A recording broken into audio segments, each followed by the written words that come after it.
casos clínicos, como a Tânia tinha me pedido, o Shebabo. Obviamente trouxe alguns dados também clínicos do dolutegravir, alguma coisa também de outros inibidores de integrase, para a gente fazer o contexto da classe terapêutica. Como o Shebabo falou, eu sou funcionário de GSK. Esse caso é o mais complicado, eu botei no início, tá? Um paciente já mais multi-experimentado para a gente raciocinar. Então, uma mulher de 43 anos descobriu ter HIV em fevereiro de 2000, com quadro de emagrecimento, anemia e candidose oral. Na época, tinha 63 de CD4 e em torno de 3.000 cópias. Tá? Já nessa época, iniciou Biovir, na época, né? E Efavirenz. Aqui teve uma intolerância ao Efavirenz e acabou sendo trocado por Nevirapina. Tá? E ainda apresentou, depois de 45 dias, uma farmacodermia e ficou um tempo sem tratamento. Tá?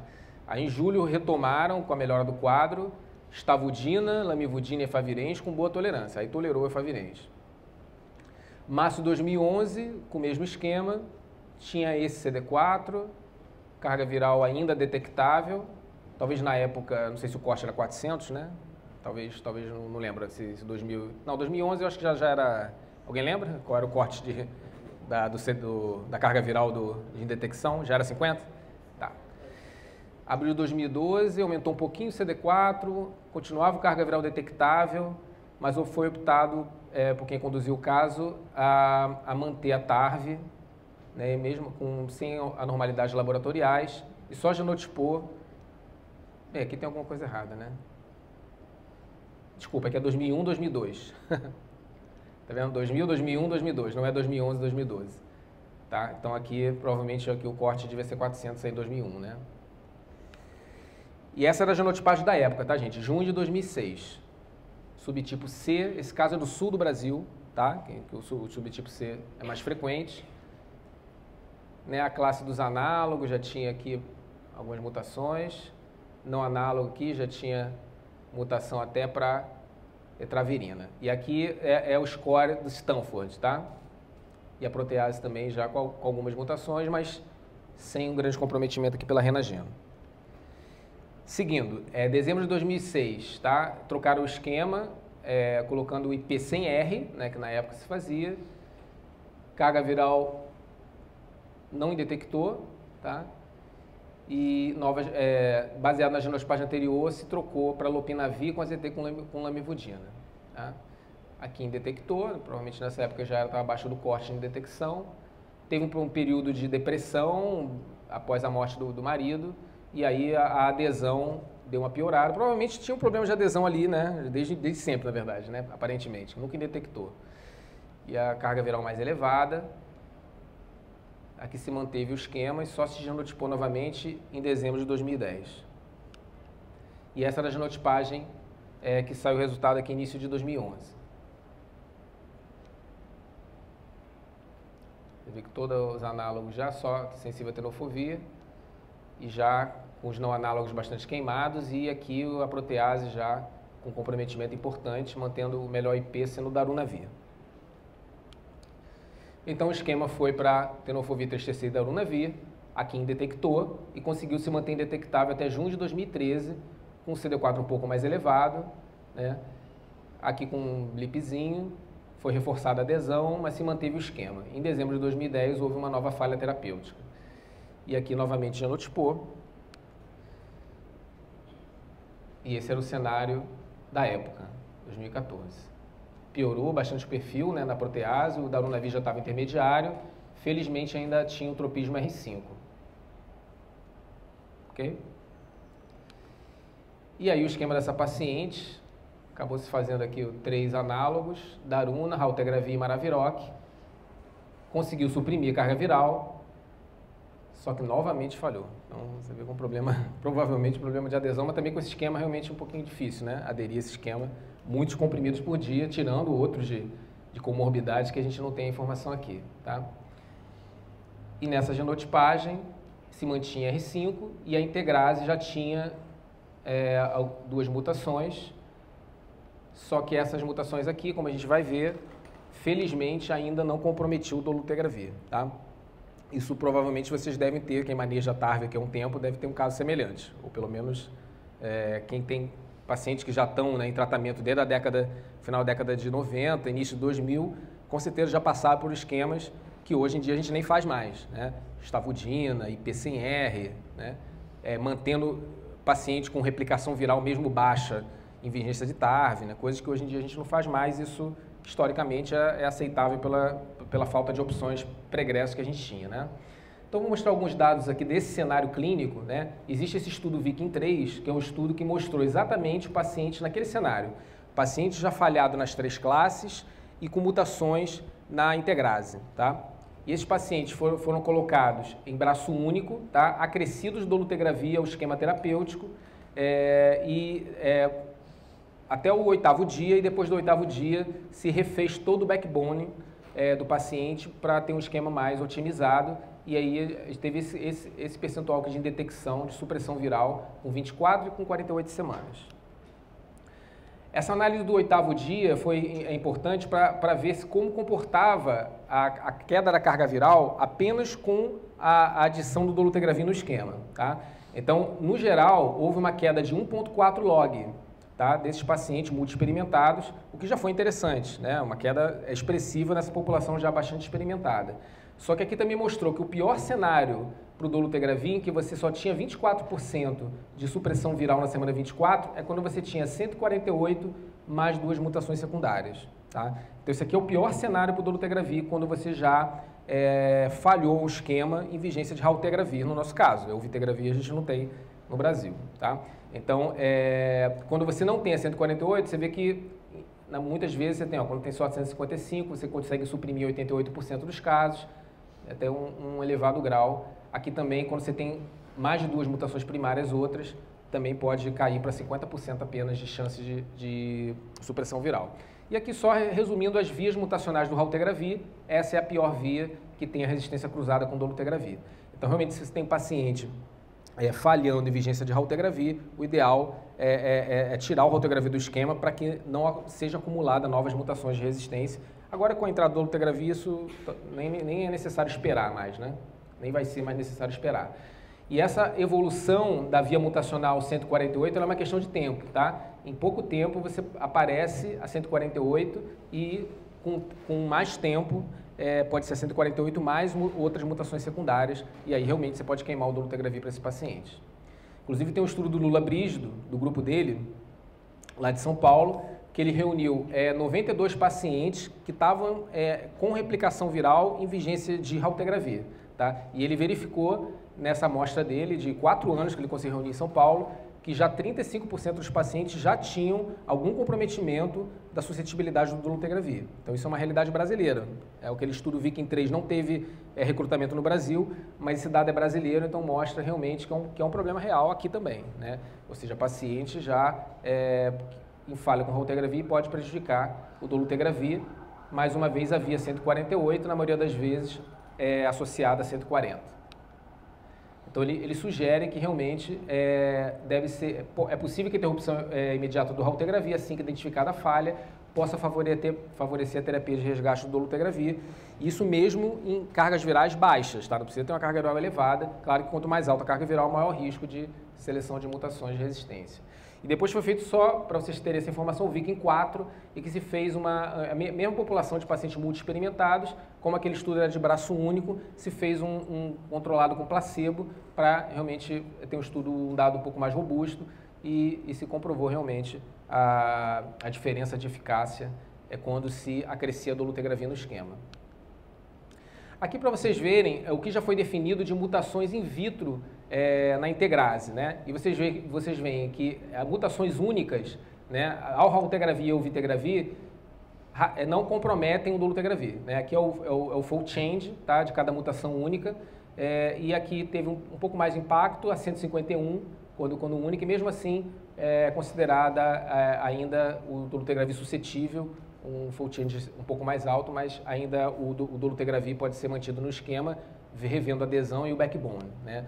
E agora, quando você tem outras combinações, né, dependendo da combinação da via 148, realmente já compromete o dolutegravir, tá? O aumento de fold change, a 148 mais 155 ficou intermediário, a 140 148, né, AG, AQR.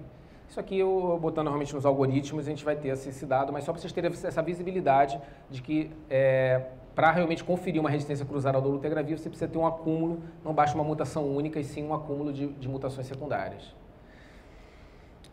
O segundo caso, já trazendo mais para a realidade brasileira, tá? Esse caso foi um caso bem típico aqui do Brasil, tá? Um caso, inclusive, aqui do Brasil, que foi incluído no estudo Sailing. Uma mulher de 53 anos, teve diagnóstico do HIV em 96, com sintomas constitucionais leves, 200 de CD4, sem registro de carga viral no momento. Na época, iniciou a ZT e DDI, que também era uma prática bastante comum na época, né? Então, esse é o histórico de TARV do paciente, com múltiplas falhas, tá? Esquema duplo aqui, IP100R, stavudina, o não análogo e nevirapina, DDI, usou T20 um tempo, depois retirou por simplificação e intolerância, tá? E nesse momento aqui, já com carga viral bem elevada e CD4 baixo, genotipou. E essa genotipagem aqui eu acabei trazendo por a versão atual do algoritmo, tá? Brasileiro, agora, essa versão agora da Renagena de 2015, né? Então você vê que é bastante comprometido o backbone e o IP nem tanto, o que é até de se estranhar, né? Porque o paciente já teve falhas diversas com IP100R, isso aqui pode ser talvez alguma questão de adesão. O que vocês fariam nesse momento? Esse paciente foi voluntário para o estudo Sailing, tá? O que consistiu o estudo, que eu vou falar um pouquinho dos resultados dele. Ele era um estudo em pacientes experimentados, porém virgens de inibidores da integrase. Para ser elegível para esse estudo, nunca podia ter usado nenhum inibidor de integrase, tá? E aí, se randomizava esse paciente, que tinha que fazer 2 drogas ativas, mais um inibidor de integrase, que no momento da inclusão ele era duplo cego. Ninguém sabia qual era o inibidor de integrase, o paciente, obviamente, foi randomizado. Então, esse paciente, o backbone foi escolhido esse, 3-TC daruna com ritona, considerado uma só, e o inibidor da integrase. Você quer as outras 2 drogas eram escolhidas pelo investigador, tá? Então, o paciente reduziu de 32 mil cópias, né, chegou a cair, mas não suprimiu, e aqui foi confirmada a falha virológica com acima de 1000 cópias. E quando foi aberto o cegamento, ele tinha caído no braço do raltegravir, tá? E aqui a genotipagem nesse momento, tá mostrando aqui o acúmulo de novas mutações na protease e também na transcriptase. E o pior cenário, na integrase também. Você vê que o paciente já tinha 148 com 2 mutações principais. Tá? Então esse é o pior cenário. Esse paciente acabou dando azar, ele caiu no braço do raltegravir. Como o esquema não tinha uma barreira genética elevada, uma barreira de resistência, ele acabou falhando e não só prejudicou a integrase, como a terapia de base, né? Ou seja, houve um acréscimo de mutações porque não houve a proteção do esquema como um todo na sua barreira resistência. E nesse momento, o que se faria? Aí tem que realmente reavaliar o esquema inteiro, né? Esse paciente, ele não tinha um tropismo até o momento, mas tem que ser com certeza analisado para tentar se formar um esquema de base. É possível que o dolutegravir funcione nesse caso, mas com uma chance menor, porque já tinha aquelas 3 mutações que eu mostrei no estudo Viking, né? Então, qual foi esse estudo Sailing, né? Então, o desenho foi aquele que eu acabei de explicar, e esse foi o resultado com 48 semanas, ou seja, nessa população de multi-experimentados, o dolutegravir teve uma superioridade estatística ao raltegravir com 48 semanas, tá? Teve uma superioridade de eficácia, com semelhança de incremento de CD4, ou seja, não houve diferença entre os 2 braços em relação ao incremento de CD4. Só que quando a gente faz uma análise dos subgrupos, a gente vê que numa população com carga viral basal acima de 50 mil cópias, houve um favorecimento de eficácia maior do dolutegravir. Assim como quando no backbone você não tinha darunavir, tá? Ou quando o darunavir já tinha alguma mutação primária à classe, tá? Então a eficácia do dolutegravir comparado ao raltegravir foi ainda mais significativa, tá? Então, esse dado é interessante, que mostra a diferença característica, que a própria característica farmacológica dos medicamentos, que eu vou falar um pouquinho, explica essa diferença clínica encontrada nos estudos.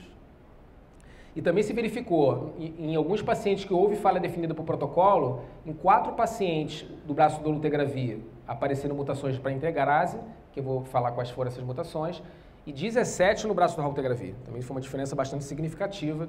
que também corrobora com o dado da barreira à resistência. E nos 4 pacientes do braço do dolutegravir foi exatamente isso que aconteceu. 2 foram a mutação 263, que é uma mutação, na verdade, única, que reduz o fitness viral. Ou seja, o paciente ele continua com uma suscetibilidade razoável, preservada ao dolutegravir no esquema. Tá? Esse paciente ele foi retirado da análise, que foi uma falha de screening. Se verificou que ele tinha na genotipagem basal já uma mutação na integrase, que comprova o uso prévio de raltegravir ou eovitegravir. E esse paciente também apresentou a 151, que aumenta o fold change do dolutegravir em torno de 3, entre 2 e 3, e com um aumento que é considerado baixo, desse fold change. Tá? O que a gente tem então, gente, de diretrizes, atualidades das diretrizes de TARV? Tá? Em virtude desses estudos recentes, com vários medicamentos versus efavirenz mostrando maior eficácia e maior tolerabilidade, houve uma mudança generalizada dos guidelines internacionais e agora no brasileiro na terapia inicial. Tá? Isso em virtude dessa sucessão de estudos mostrando uma maior eficácia do comparador, no caso o eovitegravir, no caso da rilpivirina, do raltegravir, aqui só na semana 240, que mostrou superioridade, e do dolutegravir, no estudo single, que eu vou falar um pouquinho, mostraram maior eficácia virológica comparado ao efavirenz, que era o standard of care até o momento, até pouco tempo. Né? Então, em virtude disso, de maneira geral, os guidelines internacionais se modificaram. Então, esse aqui foi um slide que eu e o Roberto montamos, né, Roberto? O Roberto que chegou aqui, comparando todos os guidelines com as últimas versões, tá? As últimas versões de agora é 2016, a grande maioria deles, tá? Então, o IAS já incluindo, o que está em verde são as opções preferenciais de terapia inicial, tá? O que está em amarelo são as alternativas, o que está em vermelho é não recomendado ou em situações muito especiais, e o que está em preto é o que não está disponível nesse guideline. Tá? Então você vê que é uma tendência atualmente de não se utilizar mais o AZT, isso é uma tendência mundial, apenas a OMS e o guideline brasileiro ainda mantém como alternativo, tá? E se usar principalmente o tenofovir ou TAF, onde está disponível, e o abacavir com lamivudina.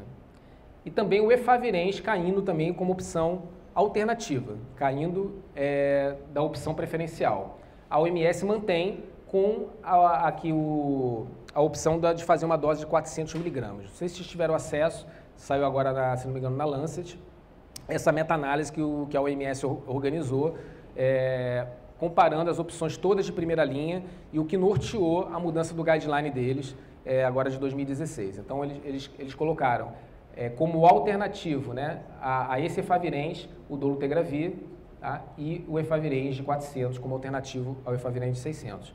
As únicas duas opções alternativas para a primeira linha. Tá?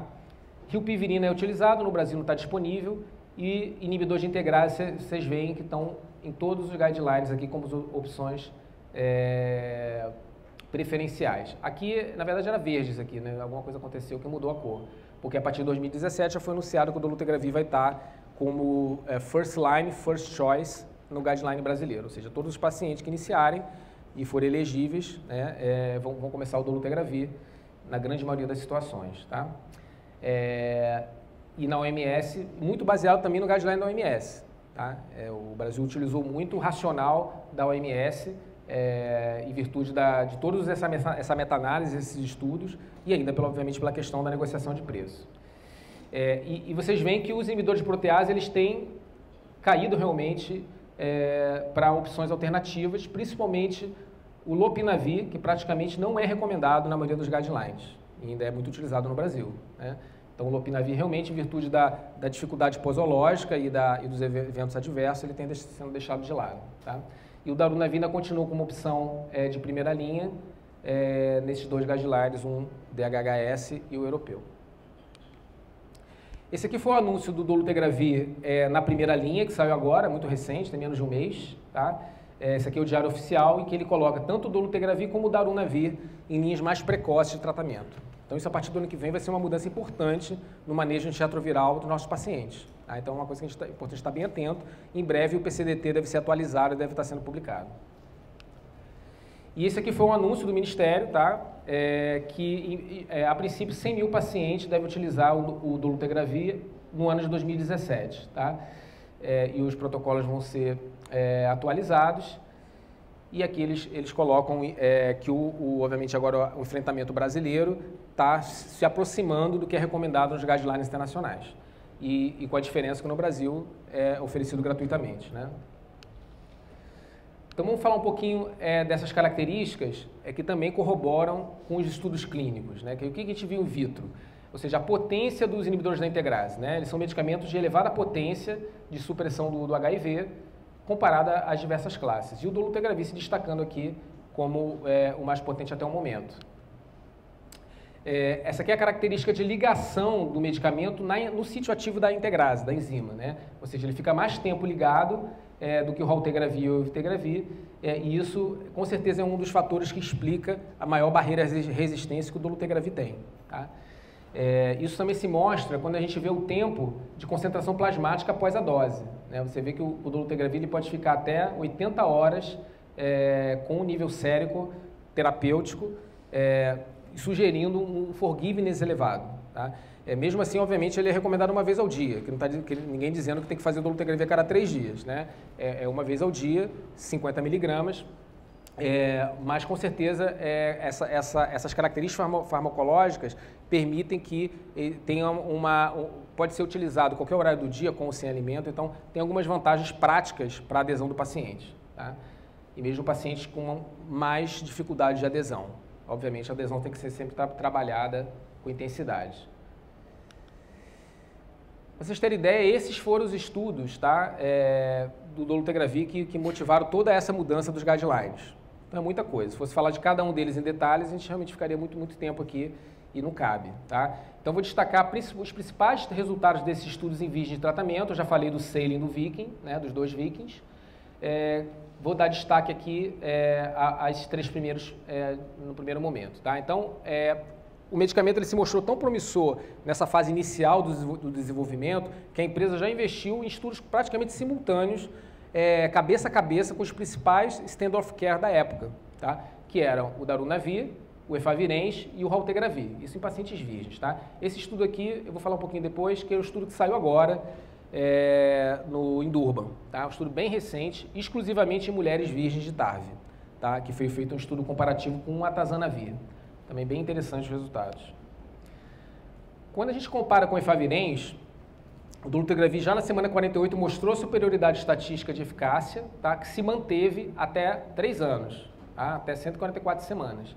E uma característica interessante, que é da classe dos inibidores da integrase, é a rapidez da supressão virológica. Tá? Isso já quem maneja muito tempo com raltegravir sabe disso, né? Que o inibidor da integrase ele suprime mais rapidamente a carga viral do que as outras classes. Você vê que o efavirenz demora um pouquinho mais. E uma outra diferença em relação ao efavirenz é que houve um incremento maior de CD4 com significância estatística, tá? Do dolutegravir em relação ao efavirenz. Isso se manteve, essa diferença estatística de incremento de CD4 até 144 semanas. Isso também é uma vantagem que o estudo demonstrou.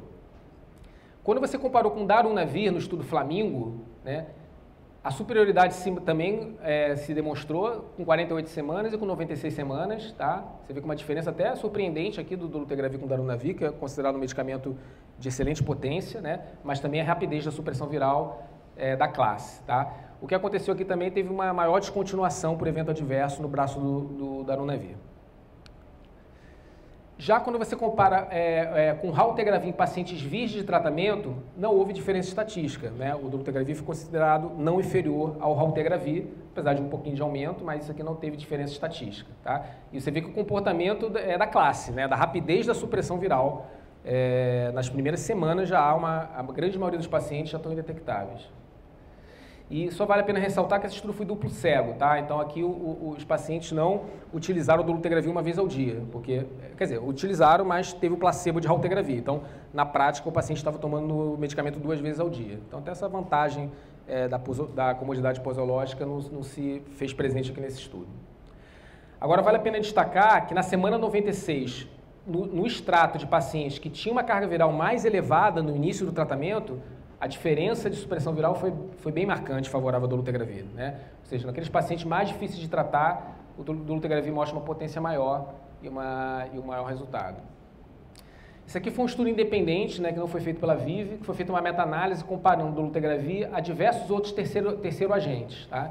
Você vê que é interessante, que a grande maioria, mesmo quando não foi feito estudo cabeça a cabeça, como é que é o caso do evutegravir e do lopinavir e da rilpivirina, essa meta-análise mostra essa maior diferença de eficácia.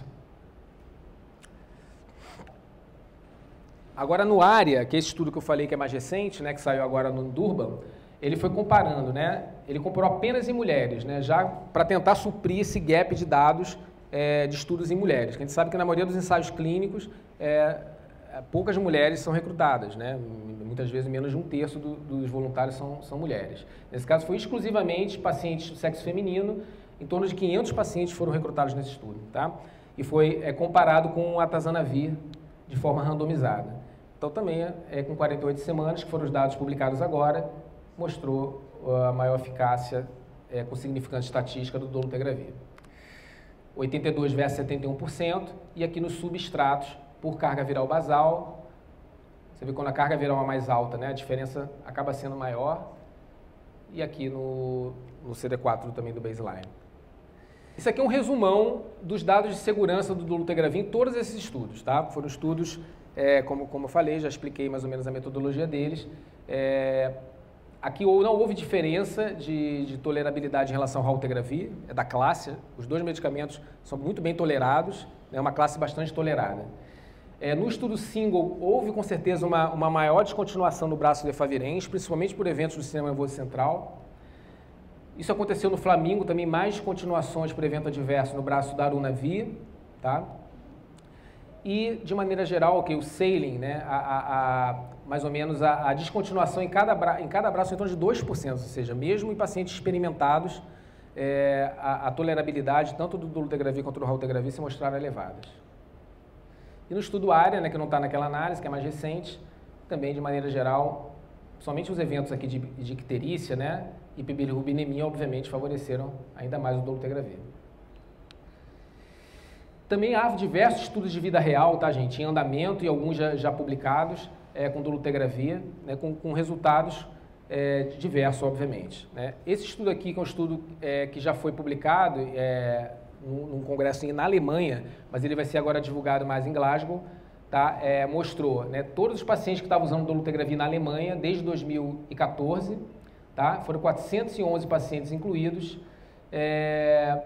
diversos, né, pré-tratamento, que foram vias de tratamento ou experimentados, com uma descontinuação por evento adverso em torno de 4,4% e por falha virológica 0,2% nesse estudo. Tá? 76% já tinham tratamento prévio. Tá? E dos naive, aqui dos 24%, né, que eram naive, 18% tinham CD4 abaixo de 200, 29% com carga viral acima de 100 mil cópias. Tá? E aqui a gente tem vários outros estudos, você vê que mostra como são estudos observacionais, obviamente eles têm diversos vieses e tem uma grande diferença de resultado em todos eles. Né? Ou seja, 9% de descontinuação, 1,6%, 13,7%, esse aqui foi o mais elevado de todos, né? 5, 8,4%, 2,2%, 6%, né? Mas todos os estudos observacionais com toda a possibilidade, a maioria deles inclusive retrospectivos, aquele Dolart ele foi até prospectivo, que em tese seria um pouco melhor, né? Com menos vieses, né? E isso obviamente não se demonstrou nos estudos clínicos randomizados, como a gente viu, né? Ou seja, nos ensaios randomizados e controlados, a taxa de descontinuação foi muito baixa da dolutegravir, né? E isso com certeza não condiz com esses dados de vida real, mas, obviamente, são dados que devem ser sempre avaliados, né? Com bastante critério. Aqui, quando você combinou todos os estudos em pacientes virgens, os estudos pivotais do dolutegravir, incluindo aqui o ARIA, tá? Ou seja, foram mais de 2.000 pacientes analisados e 1.300 utilizando o dolutegravir, tá? E a maioria dos eventos adversos foram de grau 1 ou 2, né? E com uma taxa de descontinuidade muito baixa, né? No geral, abaixo de 5% nos estudos, né? Mas inclusive no sailing, que foi um estudo de multi experimentado, foi apenas de 2% de descontinuação do dolutegravir por evento adverso. Tá? Esse estudo também aqui vai ser mais detalhado, ele vai sair agora em Glasgow. Tá? quando a gente compara a classe dos inibidores de integrase, tá? A taxa de descontinuação também nos estudos randomizados, tanto de raltegravir quanto de ovitegravir quanto de dolutegravir, aqui você tem uma comparação mais ou menos das descontinuações por evento adverso. E principalmente quando você compara com o efavirenz, você vê a grande diferença, né? Descontinuação principalmente por eventos do sistema nervoso central, principalmente quando comparou ao raltegravir e quando comparou ao dolutegravir. E o que saiu no DHHS agora nessa última atualização, né? Ou seja, que todos os inibidores de integrase são geralmente bem tolerados, né? Apesar do relato de insônia em alguns pacientes e em alguns casos de depressão e ideação suicida em pacientes com história prévia de doenças psiquiátricas, raramente reportados em pacientes utilizando inibidor de integrase. Então, ele coloca inclusive na classe, ou seja, a classe do inibidor de integrase, se a gente for analisar todos eles aqui, informações das bulas, todos eles obviamente levam em conta alguns eventos neuropsiquiátricos que obviamente devem ser acompanhados em todos os pacientes, principalmente aqueles que têm algum histórico de doenças psicóticas, né? Mas não tenha dúvida que em todos os estudos randomizados isso foi muito melhor, foi muito menos do que o efavirenz, que é um medicamento que notoriamente tem eventos do sistema nervoso central. Os dados em vivo, né? Ou seja, não houve mutações de resistência em nenhum dos braços que envolveram o dolutegravir, tá? Inclusive aqui nesse estudo Flamingo, também com darunavir, com ritonavir, ou seja, que é um medicamento que é um dos maior barreira genética, né, até hoje, que é o darunavir com ritona. O dolutegravir foi semelhante aqui em relação a mutações de resistência, tanto na própria integrase como no backbone, né? Ou seja, que o medicamento de menor barreira genética, né, acaba não protegendo o backbone. E isso também se viu no ARIA, né? Nenhuma mutação de resistência até o momento nos estudos. Tá? Só mais caminhando já para o final, fazer uma reflexão sobre switch, né? Alguns dados recentes que foram publicados. Esse estudo foi um estudo feito com 6.000 pacientes, tá, na Inglaterra. Por que se faz o switch, né? A gente ainda tem um histórico de pouca frequência de switch antirretroviral, em virtude até da gente ter um protocolo mais engessado, né? E lá fora, em muitos países, o médico escolhe e troca com mais facilidade o esquema antirretroviral, né? E o que se mostrou lá? A maior parte dos casos de troca foi por toxicidade, 49%, né? E aqui o recorte dos motivos, a maior parte por toxicidade do sistema nervoso central, e você vê que o efavirenz aqui é o carro-chefe desses casos, né? Na tolerabilidade gastrointestinal, os IPs foram os principais, cardíaca, que teve saquinavir e abacavir, hepática, metabólica, renal. Tá? Com uma taxa anual de switch de 8% nesses casos. A maior parte por evento do sistema nervoso central, como eu te falei ali em cima. Em alguns casos por simplificação do esquema, né, em estudo clínico, aquele incluiu inclusive falha e outros motivos.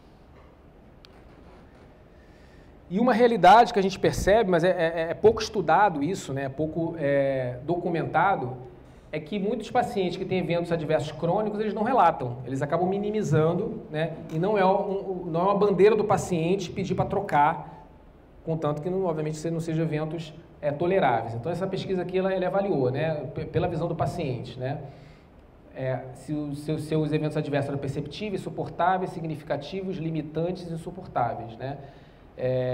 E aqui ele chegou à conclusão que 28% dos pacientes entrevistados esperava a piora dos eventos adversos para relatar ao médico responsável. Tá? Esse é um dado também que mostra essa realidade que vale a pena a gente sempre prestar atenção no nosso paciente, né? Alguns com impacto na vida sexual, vida profissional, vida pessoal e vida social.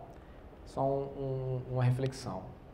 E o que o guideline do DHHS recomenda em relação à suíte de antirretrovirais, né? Ele coloca que, obviamente, o princípio principal é a da não maleficência do nosso paciente, ou seja, a gente não deve botar em risco o que está dando certo, ou seja, que é a supressão viral do nosso paciente. Então, essa é a primeira preocupação quando é para escolher um esquema de troca antirretroviral. E aqui os motivos que ele elenca, né, que são aqueles semelhantes ao estudo, né, eventos adversos, a disponibilidade de antirretrovirais com melhor perfil de segurança, o desejo de simplificação do esquema, né, seriam motivos de troca de esquema, que podem ser dentro da mesma classe ou entre classes, contanto que não haja resistência viral a esse agente do novo esquema. Então, é muito importante na hora do switch, principalmente se é um switch paciente experimentado, avaliar a história de TARV e das genotipagens prévias do paciente.